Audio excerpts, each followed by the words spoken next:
today we have with us Arvid Swartsenburg. He's the head of strategy from UOB Tomorrow, which means that he drives the development and refinement of all things tomorrow strategy in Southeast Asia. Welcome, Arvid. Let me start by asking, how has life been since the launch of UOB Tomorrow? Is it in line with what you expected? A little bit more, a little bit less? Yeah, no, absolutely. It's been great. I think Tomorrow by UOB, it's actually a pioneer in digital banking. We're really trying to do something new. We launched in Thailand in early 2019, and we're trying to redefine what actually banking means to customers and really push the boundaries of innovation and new features and capabilities for our target segments, which is millennials.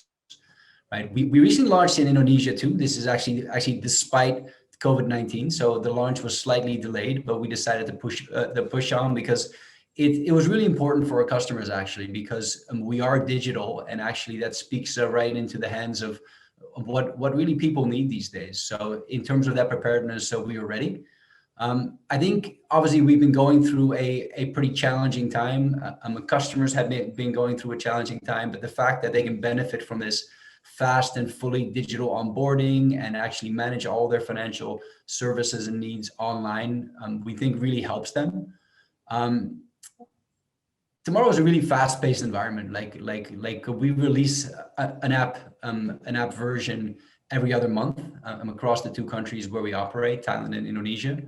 And we continue to try to learn and adapt to what our customers are saying to us, right? So we really listen and understand where the pain points are, and then really try to adapt the customer journeys for where those pain points resonates. And I think that's shown remarkable progress in terms of how the customers have given positive feedback and actually has scored us on certain metrics like a net promoter score. That's great. That sounds like customer focus has been pretty much at the core of your digital platform. Which is great. So then how do you think the Tomorrow app is different or unique from, say, the other digital banking apps, which, is both Thailand and Indonesia seem to be more competitive markets for that? Well, Thailand's definitely competitive. And I think that's why we started in Thailand first. Our whole premise was that if we can succeed in Thailand, which is a very digitally advanced country, there's pretty fierce competition from obviously the strong local banks, but also some new digital entrants. But if we can survive there, we can survive anywhere, in Asia anyway. Before we started Tomorrow, though, we took a step back and we actually did some pretty in-depth research, ethnographic research, in order to really understand the customers, our target segments. So understanding their behaviors, going down into kind of the day-to-day lives of these customers, so that we can build something that is aligned to what they need, right? Their pain points, their habits, their expectations of digital banking. And I think what we found is that these customers, they don't like complex or complexity. They don't want something that's universal or opaque. They want something that is simple, that is engaging and transparent. And that's really become our brand mission almost. So those are the guiding principles and the North Star that guides us to actually develop and build new solutions. And we keep asking ourselves the questions: is this simple? Is this engaging? Is this transparent? Nice, three-pronged strategy. Very, very nice. So how do you feel that UOB's partnership with Meniga has helped you on, staying transparent and customer-centric, much like you outlined?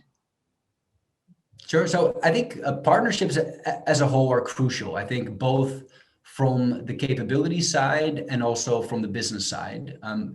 Just purely on the capability side, I don't think we ever intended to build everything in-house. I don't think that it's a very good operating model for banks. I think banks should focus on what they do best, right?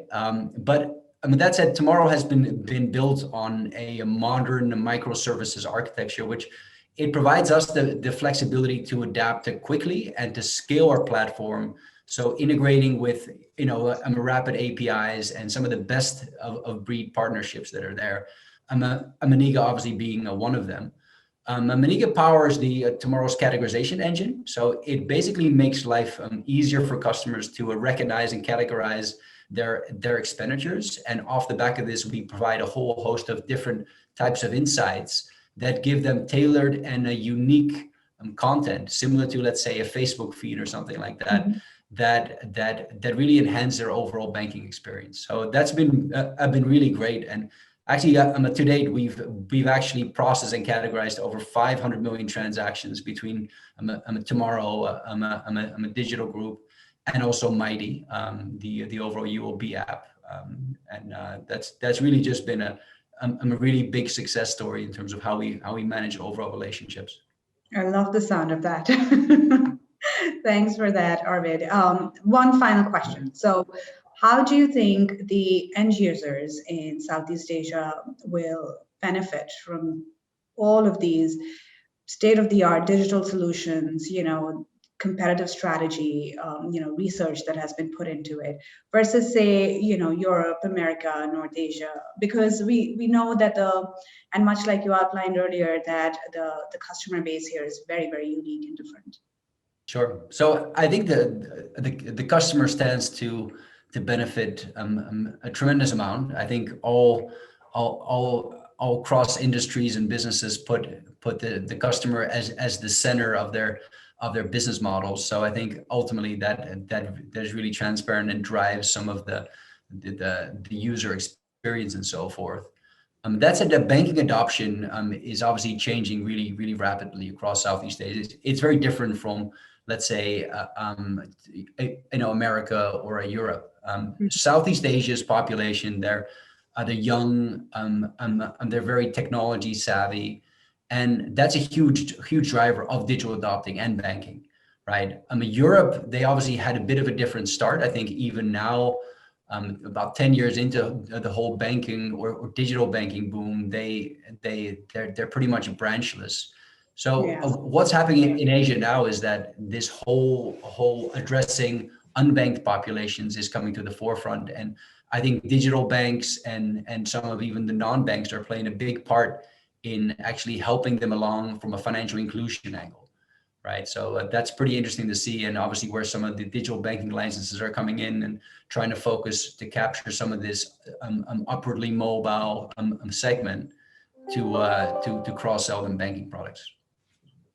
Sounds great, and especially coming from you, because we know that you're out in the trenches, fighting these digital banking challenges on a daily basis. So it's great to have your perspective. Thank you so much, Arvid. Appreciate it. Sure, my pleasure.